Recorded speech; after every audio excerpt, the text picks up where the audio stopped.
Cuma ve kun şerifleriniz hayırlı olsun. Bugün noyabr'ın 4-sı ve Kırım işgalinin 981. günü. Efirde zaman. Tamam bu dakikaları Kiev'deki meclis binasında bütün dünya Kırım Tatarları İcra Komitetinin 6. toplaşığı geçmekte. Canlı bağımızda muhbirimiz Osman Paşaev bulunmakta. Selam aleyküm Osman Bey. Şimdi toplaşıvda vaziyet nasıl ve böyle kuruşuv ne sebepten geçkenini tarif etiniz lütfen. Dünya Kongresi'nin icra şurası Kiev'de devam etti. Birkaç memleketlerden onda azalar toplandı. Bugün 8 sual bakılacak. Şimdi biz Türkiye'deki en büyük Kırım Tatar derneklerin genel merkez reisi Tuncer Kalkanyan alaf edeceğimiz. Ve birinci sualım şimdi Türkiye'nin bağlı. Bugün çekimimiz bugün bir levhamız olacak Türkiye'den. Zonguldak ve Ahyar yani işgal altında olan Kırım'dan bir gemi gelecek. Bunu biraz seyircilerimizge de anlatmak isteyeyim. Niçin bu olup çıktı bu olay? Ben olayın nasıl çıktığını falan pek bilmeyeyim. Lakin onu da sizlerden belki ATR'den diğer Kırımpatar acentliklerinden onu öğrenip olduk. Onun detayına tabii ki bakmak gerek. Böyle bir usulsüz mevzuata uymagan, kanuna uymagan, dünya mevzuatına da uymagan, Türkiye'nin mevzuatına da uymagan bu tür şeyler olabilir. Ama bunlar da olsa bunlar da usulsüz şeylerdir. Bunlar suçtur. Dünya içinde suçtur, Türkiye içinde suçtur. Onun için mutlaka bunun gerekinin yapılması için bizler de müracaatta bulunacakmız. Bu işin arkasına bakacakmız. Eğer de böyle bir iş olgan olsa onu biz tescillep Türkiye'deki ilgili makamlar nezdinde müracaatını yapacakmız. Surağa kayıtsak bugün iki tenkit eşittim. Yani reiske Rifat Bey Çubarov'a. Birincisi hala Dünya Kongresi'nin kayıt olmaması ne sebepten olamadı siz ne düşünüyorsunuz? Evet pek kolay değil. Çünkü bu kongresin 184 tane teşkilatı var. 14 tane ülkeden insanlar kere evet bundan alakalı olarak her ülkenin belki kanunları da bu pek gelişmese de bunda arkadaşlarımızın çalışkanlığını aytılar. Belki de bu işle alakalı yakın bir zamana gelende onunla alakalı olarak başlanacak. Tabii ki bu bir teknik bir konudur. Bunun olsa, bunun rejistrası olsa yakşı olacaktır. Ama şu var ki ende bu fiili bir durumdur. Kongres ende bütün Kırım Tatar halkı tarafından, dünya tarafından zaten tanınan bir durumdadır. Ve bir seneden fazla zamandan beri de faaliyetlerinde çok hızlı bir şekilde ve faydalı bir şekilde yükseltedir. Onun için evet bunun rejistrası gibi meselelerde yapmak kongresin iç işi olgan için belki onda itirazlar oldu, narazılıklar oldu. Ama ben biraz kongrenin idare heyetinde olmasam da kongrenin çalışmalarının pek yakşı olup yürüyenini görüyorum. Bu sene vaktinde de dünyanın değişik şehirlerinde toplantılarını yaptılar ve pek çok da faaliyetke bunlar imzasını attılar. Son bir kısa sualım 30 saniyelik. Sizce bu 1,5 senede yani kongrede Ankara Kongresi'nden sonra neler yapılıp oldu, neler aytıp olamaz milletimizge, neler yapılamadı bu zamanda?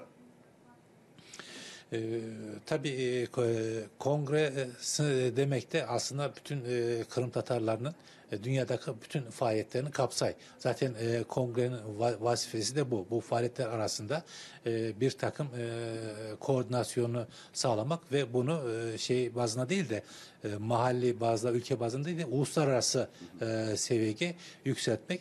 Onun için kongrenin azası olsun olmasın bütün yapılgan işler bu kongremen alakalıdır. O bakımdan bakkan vaktinde de dünyada yapılgan şeylerge Kırım Tatarlarla alakalı faaliyetlerde kongrenin katkısını unutmamak gerek. Onun katkısı çok fazladır. Yani pek çok toplaşmalar olup geçti, şeyler olup geçti. Türkiye yakından bakılgan vaktinde de biz her bir sürgünlük vaktinde ve 18 Mayıs'taki mitingler yapıla, insan hakları önünde, Rusya elçiliği önünde mitingler yapıla, nümayişler yapıla. Bunların sayısı çok fazla ve biz de endi bunlarını bir kongrenin faaliyetleri olarak göremiz. Endi öz cemiyetlerimizin değil, ne de olsa bu şeylerge bütün cemiyetlerden adamlar saydana. Evet, bu bizim günlerimiz yanı değil. Lakin işgalden son Türkiye'de mitingler bayağı çoğalıp başladı ve bu katlanan kişi sayısı da çok fazla. Bunda da mutlak ve mutlak bir kongresin faydası var. Mutlak. Çok sağ olunuz. Bu Türkiye'deki en büyük Kırım Tatar Teşkilatı Genel Merkez Reisi Tuncer Kalkay'ın fikrini eşittiniz. Ben tek bir şey etmek isteyeyim. Bugün Rifat Şubarov, Meclis Reisi ve Kongre Reisi da bir malumat bildirdi. Gelecek hafta bir komissiya iki kanun leyhasını takdim edecek. Birinci leyha Kırım Tatar halkının statüsü hakkında, ikinci Ukrayna'daki Tamır halkların hakkında iki leyha hazırlandı.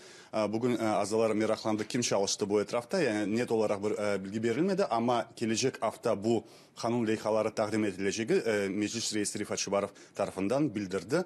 Müslim. Çok sağ olun Osman Bey. Bütün Dünya Kırım Tatarları İcra Komitetinin toplaşıvındaki canlı bağda Osman Paşaev bulunaydı. Şimdi ise keliniz başka haberlerimizge geçeyik. Türkiye'deki Diyarbakır şehrinde güçlü patlaf yüz berdi. Vaha Türkiye'nin Cenubi şarkında yani Kurdistan Memuri merkezinde olup geçti. Patlaf neticesinde 30 insan yaralandı, bir kişi helak oldu. Hadise Milli Demokratik Fırkasının 11 deputatı yakalanğanından son yüz berdi. Söz kılımı firqa azalarının ekseriyeti yerli Kürtlerden ibaret. Patlaf yakalanğanlar getirilgen polis idaresi yanında yüz berdi.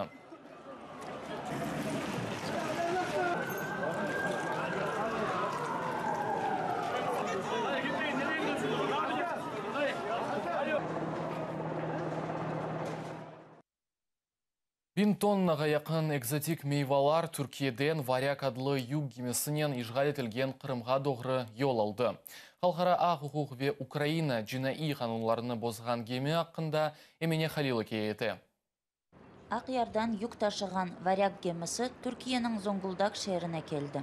5 gün Zonguldak limanında turgan gemi yük ve yolcu alıp tekrar Akyar'a kaytacak. Yarın gemi hareket edecek çünkü Narenciye taşıyorlar. Bir yolcunun zaten var. Otomobil $600, yolcu $100. Peki kaç saatte ulaşırız Sivas Sapola? Yani 20-22 saatte gidiyor. Kırım'nın limanları halkara yaptırımlar altındadır. Kanunsuz yolculuk yapan gemiler müsaade edilebilir.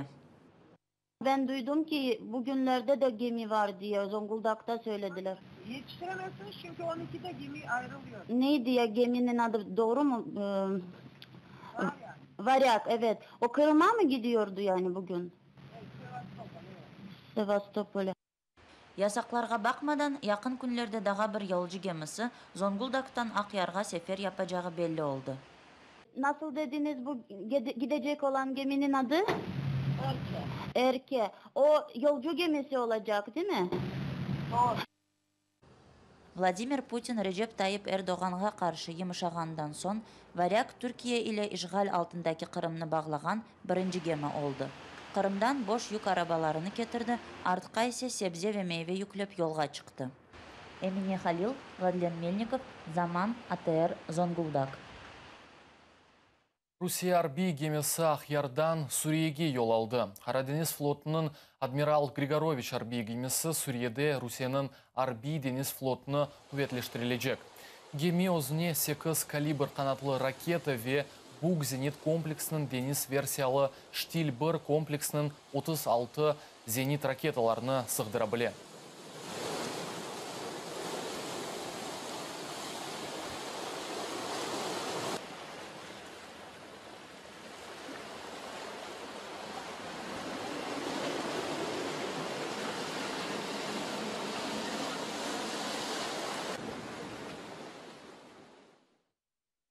Iki sene devamında 20'den ziyade Gruz 200 ile olgan yazısı arabalar Русияле элек олғанларыны Украина шарқындан алып чықты.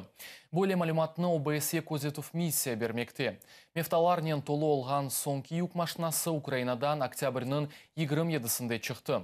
Бұны ОБСЕ тешкілятында Америка Қошма Штатларының темсилчісі элчі Даниэль Байер білдірген. Кремль ise Украина шарқындаки чатышмасында иштирак этмесі ақында идdia етмеге девам ете.